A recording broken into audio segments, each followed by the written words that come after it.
วันนี้จะมาพูดเรื่องการเรียกค่าสินใหม่ทดแทนในคดีอาญาสำหรับผู้เสียหายค่ะจะเป็นตามมาตรา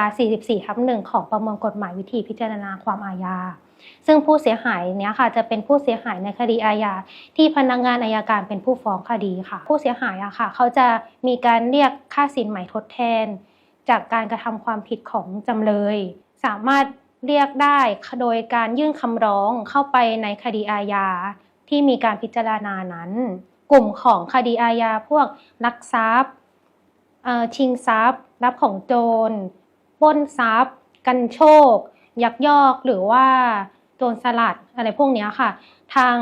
ประมวลกฎหมายเนี่ยบัญญัติให้ทางพนักงานอัยการเป็นผู้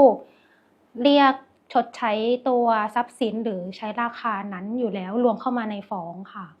คำร้องที่ตัวผู้เสียหายยื่นเองก็จะเป็นกลุ่มเกี่ยวกับความผิดทางร่างกายหรือว่าเสียชีวิต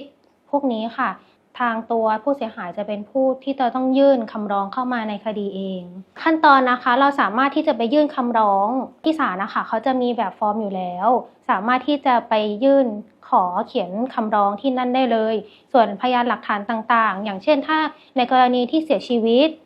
ก็จะต้องมีใบเสร็จค่าโปรงศพในกรณีที่เสียชีวิตนะคะแล้วก็ถ้ามีการรักษาพยาบาลก็จะต้องมี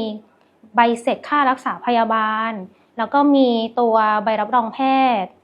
โดยส่วนค่าอุปการะเลี้ยงดูอาจจะต้องมีใบมรณบัตรหรือว่าในกลุ่มของตัวใบรับรองเงินเดือนถ้าเสียชีวิตในขณะที่ยังทำงานอยู่ว่าเขาสามารถที่จะเลี้ยงดูได้เดือนละประมาณเท่าไหร่ในกรณีที่จำเลยเนี่ยเขาไม่มีเงินชำระหรือว่าเขาไม่ยอมชำระหนี้ให้กับตัวผู้เสียหายเขาจะต้องทางผู้เสียหายจะต้องไป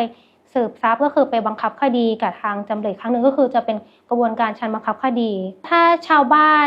หรือผู้เสียหายเนี่ยเขาเป็นบุคคลที่ยากจนไม่สามารถจัดหาทนายความเองได้ทางกฎหมายค่ะตามประมวลกฎหมายวิธีพิจารณาความอาญามาตรา 44/2 เนี่ยตัวกฎหมายเขากำหนดว่าศาลสามารถแต่งตั้งทนายความให้กับผู้เสียหายได้ค่ะโดยที่วิธีการดำเนินการเนี่ยผู้เสียหายจะต้องไปดำเนินการยื่นคำร้องที่ศาลเขียนคำร้องขอให้ศาลตั้งทนายความขอแรงตามประมวลกฎหมายวิธีพิจารณาความอาญามาตรา 44/2 ค่ะ